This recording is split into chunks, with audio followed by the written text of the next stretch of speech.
नामने पुरुषाय शाश्वती सहस्रकोटि उदाहरणे नमः।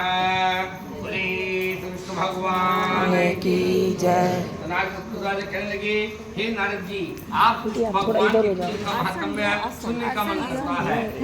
वही नारद जी कहते हैं, उपहास के तौर पर भी यदि विष्णु भगवान की पूजा की जाए तो विष्णु भगवान के लोग को प्राप्त होता है।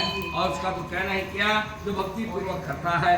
धूम्रकेश नाम का एक राजा श्रेष्ठ गति को प्राप्त हुआ, उसकी कहानी कहते हैं। दीर्घपुर नामक गांव के अंदर कलिंद पर्वत था। उस राजा सूर्यवंश में उत्पन्न था, धर्मात्मा और सुबाहु नाम का था। ब्राह्मणों का आदर करने वाला, विष्णु भगवान का भक्त, प्रजा का पालक और पोषक था। उसके बड़े पुत्र का नाम धूम्रकेश था। वह सुंदर था। धूम्रकेश शैतान बच्चों के साथ खेला करता था। उन दुष्टों के साथ रहकर उसकी बुद्धि भ्रष्ट हो गई।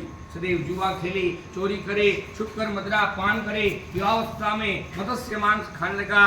धूर्त मनुष्य के साथ ग्रामीण औरतों पर कुदृष्टि डालता था। काम सुमित होकर वह भोग करने के अयोग्य ब्राह्मण स्त्रियों को धन बल और छल से नहीं छोड़ता था।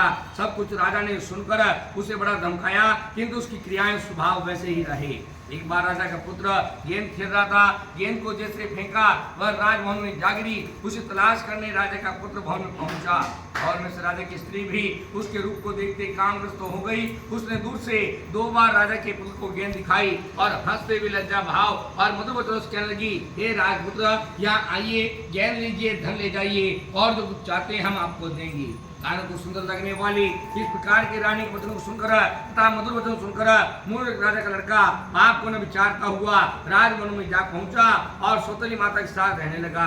राजा ने अपने पुत्र के ऐसे कार्य को सफल कर उसको देश निकाला दे दिया। वह मार जाने योग्य था, किंतु पुत्र होने के कारण उसका वध नहीं किया। राजा के द्वारा देश निकाला दिया हुआ धूम्रकेश नर शून्य वनों में जाकर फल फूल कंदमूल खाने लगा। राजा के भय से वह वन में बहुत दूर चला गया और वह चोरी करता, यात्रियों को लूटा करता था। देव योग से जंगल के अंदर विचारते विचारते वृंदावन आया। डर के कारण बहुत दिनों तक रहा और फिर रात्रि में चोरी करने के लिए मथुरा में पहुंचा। वहाँ एक वैश्या का बहुत सुंदर भवन देखकर सुंदर वैश्य को देखकर मोहित हो गया और उसी के साथ रहने लगा। राजपुत्र भी इस बात का पता नहीं लगा कि वह चोरी करके धन लाता और वैश्य को देता था। वैश्य घर में ही रहता था। सत्यव्रत नाम का एक ब्राह्मण जो कि सिंध प्रदेश का रहने वाला था, सुंदर बुद्धिमान, इंद्रियों से विरक्त होकर संतान घर को छोड़कर वृंदावन में आया। कृष्ण भगवान की रात दिन पूजा करता था। अकेला सत्यव्रत था, उसके पास धन नहीं था और कुछ भी नहीं था उसके साथ। कार्तिक महीने में आराधना वह श्रद्धा पूर्वक भगवान कृष्ण की भक्ति करने लगा। तीसरे दिन कुछ फल पत्ते कंदमूल आदि खाने लगता था। पूजा पश्चात दामोदर की स्तुति करता। सत्यव्रत कहने लगा, श्री भगवान, हम प्रणाम करते हैं जो सचित और आनंद के रूप को हों। शोभायुक्त कुंडल पहने, गोकुल में चमकते हुए, हिसातों के उखल में बंधे हुए और यशोदा से पकड़े गए हों। कमल के समान हाथों से दोनों आंखों के आंसुओं को पहुंचते हुए, बार बार श्वास लेते हुए, जिनके कंठ में 3 लकीरें खींची हुई है, 2 नेत्र वाले भगवान को प्रणाम करता हूँ। हे ईश्वर, हे देव, हमको मोक्ष पर्यंत वरदान दीजिए। सदैव मेरे मन के अंदर आपका बाल रूप विराजता रहे। और वरदान देने से क्या है, कृष्ण भगवान वर्ण सुंदर लगने वाले टेढ़े मेढ़े केश युक्त यशोदा के द्वारा बार बार आलिंगन करते हुए, जिनके ओठ बिंब फल के समान है, आपका ऐसा मुख मेरे मन में प्रकट हो गई। आपको प्रणाम है। हे देव, हे दामोदर, मैं अपने हट पर रहूंगा। दैदीप्यमान आपके पेट में संसार का घर रूप रस्सी को नमस्कार है। तुम्हारी प्रिय राधा को नमस्कार है। अनंत लीला आप देव, आपको प्रणाम है। नारद के सत्यव्रत ब्राह्मण का श्लोक सुनकर दामोदर भगवान ने बिजली के समान ज्योति हृदय में पाई। अब उसे अंतर ज्योति दिखाई नहीं दी तो शांत होकर रोने लगा, इधर उधर देखने लगा, फिर स्तुति करने लगा। अकस्मात वहां धूम्रकेश आप पधारा। उसने छुपकर तमाशे की तरह विष्णु भगवान को देखा। जो कुछ उसने आनंद पूर्वक तमाशा देखा, रात को वैश्य घर में जाकर हंसी मजाक कर उसको कान में सुनाया। उस प्रकार मिट्टी के विष्णु भगवान की मूर्ति बनाकर वह राजा का लड़का उपवास में पूजा करने लगा। कृष्ण भगवान का नाम लेना आरंभ कर दिया। इस प्रकार हंसते हुए पूर्वक रात्रि को वैश्य के साथ सोया। तत्पश्चात राजा के सिपाहियों से पकड़ा गया। राजा के आदमी ने उसका अपराध जानकर उसका वध कर दिया। यमदूत यमराज के यहाँ ले गए। यमराज ने उसे देखा, किंतु कार्तिक के रूप में उपवास के तौर पर मथुरा के अंदर भगवान कृष्ण की स्तुति में किए कर्म को देखकर यमराज ने अपने सिंहासन पर उसका आतिथ्य सत्कार किया। अर्घ आदि से उसका पूजन किया और अपने दुखों को उतारने लगा। यम कहने लगे तुम ज्ञान भ्रष्ट हो गए हो, तुमको धिक्कार है, हमारी आज्ञा का पालन नहीं करते हो, जिसके लिए मना करते हैं तुम उसी को करते हो। कितने बार हमने कहा विष्णु भगवान के पूजकों के पास मत जाना, हमारे पास ये अधिकार नहीं है, हम विष्णु के भक्तों को दंड नहीं दे सकते और तुम दंड देते हो। इतना कहकर धूम्रकेश से यमराज कहने लगे आपको बड़ा कष्ट हुआ, मथुरा के अंदर आकर आपने कृष्ण भगवान की स्तुति करी, राजा के सिपाहियों के द्वारा तुम्हें दंड दिया गया, तुम स्वर्ग पहुंचने लायक हो, पूर्व में आने के योग्य नहीं हो।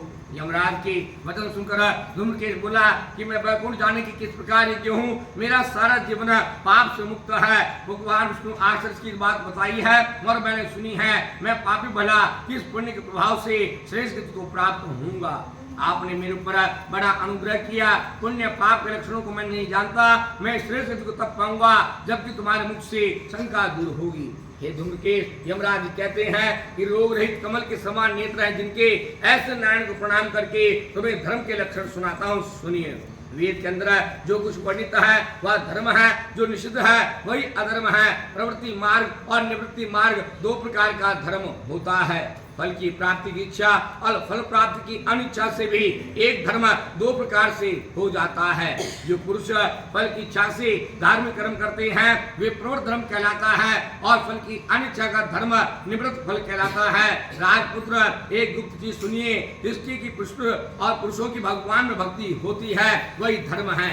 विष्णु भगवान कथा सुने, नाम लेवे, याद करें, पैरों का पूजन प्रणाम करें, दास्य भाव रखें, मित्रता का भाव रखें, आत्मा का निवेदन करें। इस प्रकार यह 9 भक्तियां कही गई है। जिन पुरुषों ने इस प्रकार की भक्ति की है वे मुक्ति को प्राप्त हो गए। विष्णु भगवान कथा सुनने से ही राजा परीक्षित, कीर्तन करने सुखदेव और याद करने से प्रहलाद, भजन करने से लक्ष्मी और पूजने से राजा पृथु और वंदना करने से अक्रूर और दास्य भाव से सुग्रीव और मित्र भाव से अर्जुन, आत्मा के निवेदन से बलि और उपहास में यदि कृष्ण भगवान की पूजा की जाए तो फल प्राप्त होता है। केवल नाम लेने से भी दुष्टों के पाप मुक्त हो जाते हैं। उन्हीं भगवान की स्तुति आपने की सो पहले तुम यमलोक के योग्य थे किंतु अब वैकुंठ को जाओगी। अतः राजपुत्र कार्तिक मास में मथुरा में दामोदर भगवान की स्तुति करने से अधिक कुछ और नहीं है।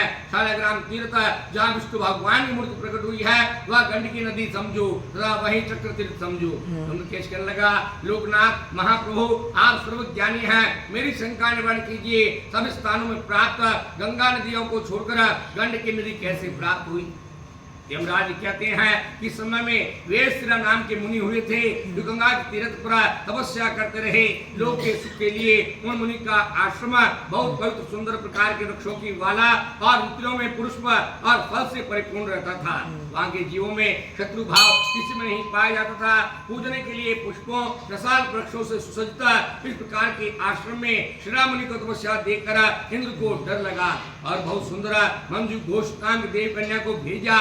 गेंद के समान क्रीड़ा करते हुई मंजू घोष तपोवन की सुसज्जिता शोभा युक्त करती हुई अपने सुगंध कोमलता से पुष्पों और पल्लवों को नीचा दिखाती हुई लज्जा हास्य के भाव से मुखमंडल लिए हुए चंचल रजनीश के समान मुख लिए हुए बारीक वस्त्र पहनकर मुनि की आंखों के सामने शोभा पा रही थी। सोने के कलश के समान सूक्ष्म कटी वाली इस प्रकार की अप्सरा को मुनि ने देखकर तब के अंदर बात समझी, मोक्ष नहीं माना। अप्सरा भी कहीं और जाने को तैयार नहीं थी और छल से प्रेम पूर्वक मुनि के पैर छूने लगी। अप्सरा के छूने से मुनि के रोंगटे खड़े हो गए। तत्पश्चात मुनि को अपने वश में समझकर मुनि के गलों में अपने बाहें डालने लगी। वे श्री मुनि ने भी अपने आप को कामदेव के समझकर कोर कोपित होकर और कोप से आंखों को सुर करके मंजू घोष को भी साफ किया। वे श्री मुनि जो महातपस्वी कहने लगे लहर की तरह शीतल श्रृंगार शोभित तूने हमारे कंठ में बुझाई डाली है, काम रूपी कोण में डुबोकर संसार सागर में डुबोने का विचार किया है। हे भामिनी तू नदी के समान हो जा, इस प्रकार का मुनि ने श्राप दिया। तब मंजू घोष को बड़ा दुख हुआ। हे ब्राह्मण इस प्रकार दुखी होकर मुनि कहने लगी प्रति चेष्टा करने वाली मैं दूसरे के वश में हूँ, मैं स्वभाव से नम्र अभिशाप योग्य नहीं हूँ, मुझ पर प्रसन्न होइए। तब मुनि शांत होकर बोले कि नदी का रूप धारण करके जनार्दन भगवान को पेट में रखते हुए मनुष्य को कृतार्थ कीजिए, तेरे अंदर शालग्राम सूर्य रूपी भगवान पैदा होंगे। तुम्हारा यश तीनों लोकों में फैलेगा, यश मनुष्य को मुक्ति देने वाला होगा। तुम्हारी उत्पत्ति निश्चय शुभ है, हमारा श्राप वरदान से अधिक दिया गया है। जहाँ गोविंद समागम का उत्सव है और जो भगवान की भक्ति तो मनुष्य को दुर्लभ है। यम कहने लगा उसी मंजू घोषा ने नदियों में सबसे श्रेष्ठ गंडकी नदी का रूप धारण किया, जिसके अंदर विष्णु भगवान वृंदा के सात फलस्वरूप शिला बनकर प्रकट हुए। सबको सुना दिया। अब विष्णु भगवान को जाइए यह सुनकर राजपुत्र दिव्य रूप बनकर सब पापों को होकर कार्तिक के महीने में भगवान कृष्ण की थोड़ी सी पूजा से अंतत्व गत्वा श्री वैकुंठ धाम को प्राप्त हो गया। बोलिए विष्णु भगवान की जय। श्रीमन्नारायण नारायण नारायण श्रीमन्नारायण नारायण नारायण श्रीमन्नारायण नारायण नारायण श्रीमन्नारायण नारायण नारायण नारायण